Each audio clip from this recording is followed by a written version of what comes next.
அனைவருக்கும் வணக்கம்.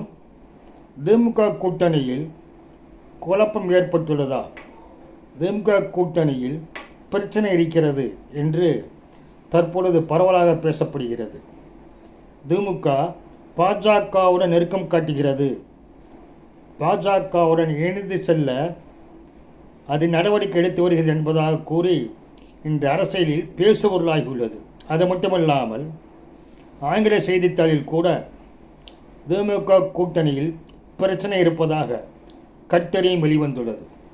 சமீப காலங்களில் திமுக பாஜகவோடு நெருக்கமாக இருப்பதாக கூட்டணி கட்சிகளும் மற்ற கட்சிகளும் கருதுகின்றார்கள்.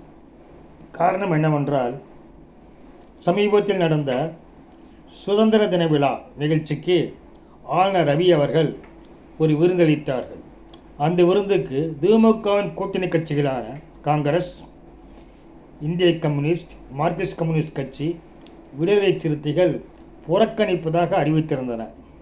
அதேபோல திமுகவும் புறக்கணிக்கும் என்று RS பாரதி அவர்கள் பேட்டியளித்தார்கள். நடந்தது என்னவென்றால், ஆளுநர் ரவி அவர்கள் முதல்வர் ஸ்டாலினுடன் பேசிய பிறகு முதல்வர் ஸ்டாலின் அந்த ஆளுநர் விருந்தில் கலந்து கொண்டார். அது மட்டுமல்லாமல் அவர்கள் அமைச்சர்கள் புடைசூழ அமைச்சர்கள் பரிவாரங்களுடன் அந்த நிகழ்ச்சியில் கலந்து கொண்டார்கள். அந்த நிகழ்ச்சியில் கலந்து கொண்ட ராஜா, பாஜக ராஜா மற்றும் ஸ்டாலின் அவர்களும் சகஜமாக பேசினார்கள். அதே போல பாஜக தலைவர் அண்ணாமலையும் அந்த நிகழ்ச்சிக்கு வந்திருந்த பொழுது அமைச்சர்கள், குறிப்பாக ஏவாவேலு அவர்களும் நீண்ட நேரம் உரையாடி கொண்டிருந்தார்கள். இப்படிப்பட்ட காட்சிகளை அவர்கள் பார்த்த பின்பு இன்றும் நெருக்கமாக பாஜகவுடன் செல்கிறதா என்ற ஒரு கேள்வியானது அரசியல் களத்திலே எழுந்துள்ளது. அதேபோல கலைஞரின் நூற்றாண்டு விழா கொண்டாடுகின்ற பொழுது நாணய வெளியீட்டு விழா நடந்தது. அந்த விழாவை தமிழக அரசு விழாவாக நடத்துகிறது. அந்த நிகழ்ச்சியில் மத்திய பாதுகாப்புத்துறை அமைச்சர் ராஜ்நாத் சிங் கலந்து கொண்டு அந்த 100 ரூபாய் நாணயத்தை வெளியிட்டார்கள். அப்பொழுது ராஜ்நாத் சிங் பேசிய பொழுது கலைஞர் கருணாநிதி அவர்கள் மிகவும் புகழ்ந்து பேசினார்கள். அது மட்டுமல்லாமல் மத்திய மாநில அரசுக்கு இடையே ஒரு கூட்டுறவான நட்பை பேணி வளர்த்தவர் கலைஞர் கருணாநிதி அவர்கள் என்றும், இன்று நாணய வெளியிடுவதால் அனைவரும் எழுந்து நின்று கைத்தட்ட வேண்டும் என்று பாதுகாப்பு அமைச்சர் ராஜ்நாத் சிங் கேட்டுக்கொண்டது மிகப்பெரிய பரபரப்பை ஏற்படுத்தியுள்ளது. அதேபோல கூடிய அனைவரும் எழுந்து நின்று கைதட்டினார்கள். அதன் பிறகு பேசிய முதல்வர் ஸ்டாலின் கூட ராஜ்நாத் சிங்கை வெகுவாக பாராட்டினார்கள். நாங்கள் ராஜ்நாத் சிங்கை விரும்பிதான் இவர்தான் வர வேண்டும் என்று நாங்கள் தெரிவித்து அவர் இந்த நிகழ்ச்சியில் கலந்து கொண்டிருக்கிறார். கலைஞர் கருணாநிதி அவர்களை இங்குள்ள திமுகவினர் பாராட்டியதை விட மிக சிறப்பாக பாராட்டியது பாதுகாப்பு அமைச்சர் ராஜ்நாத் சிங் என்று வெகுவாக அவரையும் பாராட்டினார். இதில் வியத்தகு விஷயம் என்னவென்றால், அமைச்சர் ராஜ்நாத் சிங் கலைஞரின் சமாதிக்கு விஜயம் செய்ததுதான். இதுவரை காங்கிரஸ் கட்சி தலைவர்கள் கூட கூட்டணியில் இருந்தும் கலைஞரின் சமாதிக்கு சென்றதாக தெரியவில்லை. ஆனால் பாஜகவின் முக்கிய தலைவரும் மத்திய அமைச்சருமான ராஜ்நாத் சிங் அவர்கள் கலைஞர் சமாதிக்கு விஜயம் செய்து மரியாதை செலுத்தினார்கள். அப்பொழுது அங்கு அண்ணாமலை அவர்கள் வந்திருந்த பொழுது அவர் பின்னால் நின்று கொண்டு அண்ணாமலை பார்த்து, அண்ணாமலை முன்னால் வாருங்கள், அண்ணாமலை முன்னால் வாருங்கள் என்று ஸ்டாலின் அழைத்து அவரை அங்கு நிற்க வைத்தது வைரலாக காணொலி காட்சியாக பரவியுள்ளது. இதெல்லாம் பார்க்கும் பொழுது நெருக்கம் ஏற்பட்டுள்ளதாக கூட்டணி கட்சிகளை கருதும் நிலையானது உருவாகியுள்ளது. இந்த நிலையில்தான் உச்சகட்டமாக பழனியில் உலகளவில் முத்தமிழ் முருகன் மாநாடு நடத்தியது மிக பெரும் வியப்பை ஏற்படுத்தியுள்ளது.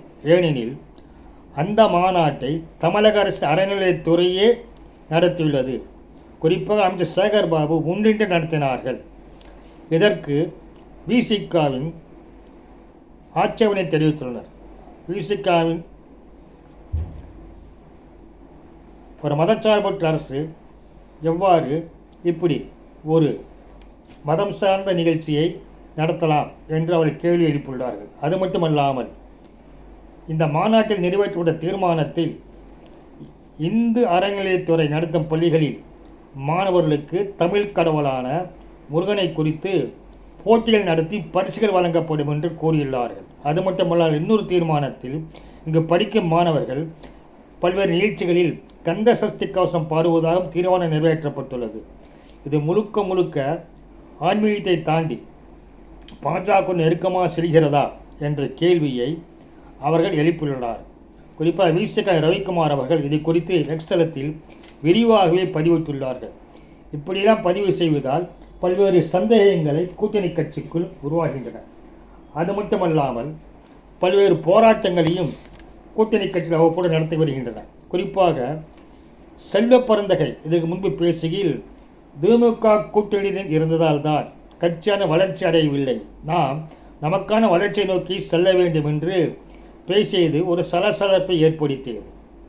அது மட்டுமல்லாமல் விசிக தலைவர் தொல் திருமாவளவன் தமிழகத்தில் ஒரு தலித் முதல்வராக முடியாது என்று கூறியது எதை வைத்து பேசினார்?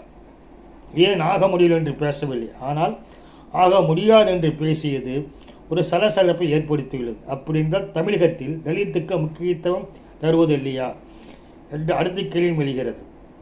அதேபோல் அவ்வப்பொழுது சில போராட்டங்களையும் திருமாவளவன் தமிழக அரசு எதிராக நடத்தி வருகிறார்கள். கள்ளக்குறிச்சியில் கள்ளச்சாராய பலியான பொழுது அங்கு பெரும்பாலும் பலியானவர்கள் பட்டியலினத்தைச் சேர்ந்தவர்கள். அவர்களுக்கு ஆறுதல் சென்று நேரிலே சென்று ஆறுதல் சொன்ன திருமாவளவன் அதற்கு எதிராகவும் போராட்டங்களை நடத்தியுள்ளார்கள். அதேபோல் அக்டோபர் 2ஆம் தேதி முதல் போதைப் பொருளுக்கு எதிராக தமிழகம் முழுவதும் பிரச்சாரம் செய்வதாகவும் கூறியுள்ளார்கள். அதேபோல் தமிழில் சட்டம் ஒழுங்கு சீர்குலைந்ததாகவும் ஜாதி கொலைகள் நடைபெறுகிறது, பட்டியலின தலைவர்களும் மக்களும் கொல்லப்படுகிறார்கள் என்ற அதிருப்தியையும் அவர் வெளியிட்டுள்ளார்கள். அதேபோல் மார்க்சிஸ்ட் கம்யூனிஸ்ட் கட்சியும் மின்கட்டண உயர்வுக்கு எதிராக ஆட்சேபனை தெரிவித்து போராட்டமும் நடத்தியுள்ளது.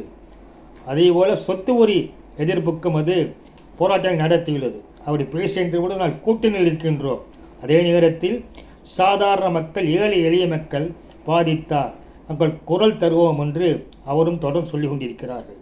இவ்வாறு கூட்டணியில் குழப்பமானது ஏற்பட்டுள்ளது என்று கூறப்பட்ட நிலையிடம் கூட இதே கூட்டணி கட்சிகளே பாஜகவும் திமுகவும் கூட்டு சேர வாய்ப்பில்லை. ஏனெனில் திமுக சமூக நீதி, சமத்துவம், சுயமரியாதை போன்றவற்றை வலியுறுத்துவதால், மேலும் மாநில சுயாட்சியை வலியுறுத்துவதால் பாஜகவுடன் கொள்கை ரீதியாக இணக்கமாக செல்ல முடியாது என்றெல்லாம் அவர்கள் கருத்துக்களை வெளியிட்டுள்ளார்கள். ஆனால் திமுக தரப்பிலிருந்து எதையும் வெளியிடப்படவில்லை. ஏதோ ஒரு வகையில் திமுக பாஜகவும் நெருங்கி இருப்பதாகவே அரசியல் நோக்கர்களும் அரசியல் களத்தில் உள்ள நிபுணர்களும் தங்களுடைய கருத்துக்களாக வெளியிட்டு வருகிறார்கள். அதாவது வருகின்ற காலத்தில்தான் எவ்வாறு இந்த செயல்படும் என்று தெரியும். ஏனெனில் பாஜகவுக்கு மக்களவையில் தனி பெரும்பான்மை இல்லை, ஆனால் திமுகவிடம் 22 எம்பிக்கள் இருக்கிறார்கள். இவர்கள் ஆதரவு பாஜகவுக்கு தேவைப்படுகிறது. அதேபோல புதிய சட்டங்கள் நிறைவேற்றவும் பல்வேறு சட்ட திட்டங்கள் கொண்டு வரவும் பல ஆதரவு களத்தை நோக்கி பாஜக காய் நகர்த்தலாம்.